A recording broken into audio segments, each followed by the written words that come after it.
With only hours to spare, President Joe Biden signed legislation to avoid a partial federal shutdown and keep the government funded through December 3rd.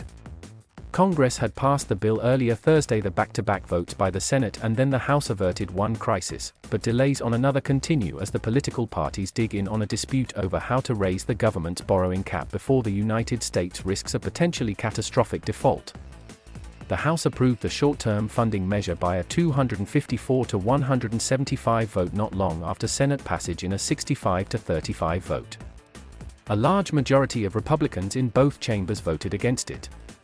The legislation was needed to keep the government running once the current budget year ended at midnight Thursday. Passage will buy lawmakers more time to craft the spending measures that will fund federal agencies and the programs they administer. There's so much more to do, Biden said in a statement after the signing. But the passage of this bill reminds us that bipartisan work is possible, and it gives us time to pass longer-term funding to keep our government running and delivering for the American people.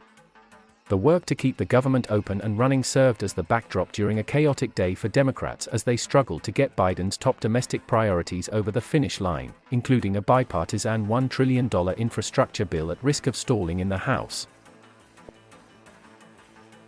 It is a glimmer of hope as we go through many other activities, said Senate Majority Leader Chuck Schumer. ThursdayThe. With their energy focused on Biden's agenda, Democrats backed down from a showdown over the debt limit in the government funding bill, deciding to uncouple the borrowing ceiling at the insistence of Republicans. If that cap is not raised by October 18, the U.S. probably will face a financial crisis and economic recession, Treasury Secretary Janet Yellen said.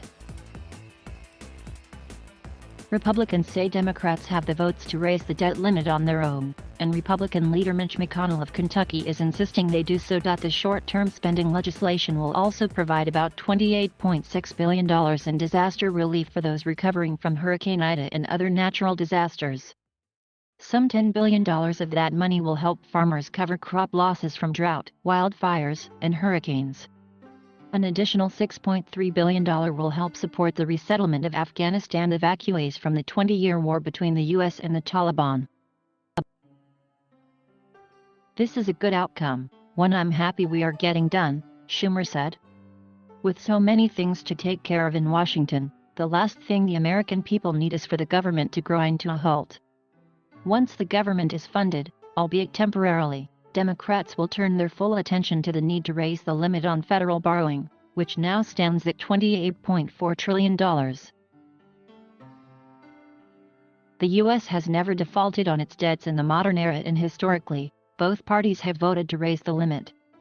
Democrats joined the Republican Senate majority in doing so 3 times during Donald Trump's presidency. This time Democrats wanted to take care of both priorities in one bill, but Senate Republicans blocked that effort Monday. Raising or suspending the debt limit allows the federal government to pay obligations already incurred. It does not authorize new spending. McConnell has argued that Democrats should pass a debt limit extension with the same budgetary tools they are using to try to pass a $3.5 trillion effort to expand social safety net programs and tackle climate change. He reiterated that warning as the Senate opened on Thursday, even as Democrats have labeled that option a non-starter. We're able to fund the government today because the majority accepted reality.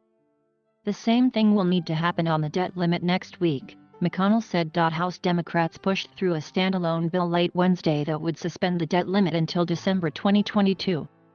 Schumer said he would bring the measure to the Senate floor, but the bill is almost certain to be blocked by a Republican filibuster.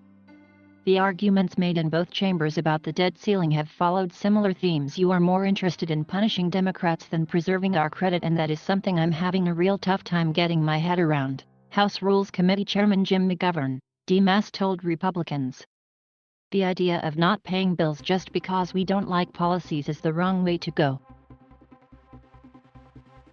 Undaunted, Republicans argued that Democrats have chosen to ram through their political priorities on their own and thus are responsible for raising the debt limit on their own. So long as the Democratic majority continues to insist on spending money hand over fist, Republicans will refuse to help them lift the debt ceiling, said Representative Tom Cole, R. Oklahoma. The Treasury has taken steps to preserve cash, But once it runs out, it will be forced to rely on incoming revenue to pay its obligations. That would likely mean delays in payments to Social Security recipients, veterans, and government workers, including military personnel. The Bipartisan Policy Center, a think tank, projects that the federal government would be unable to meet about 40% of payments due in the several weeks that follow.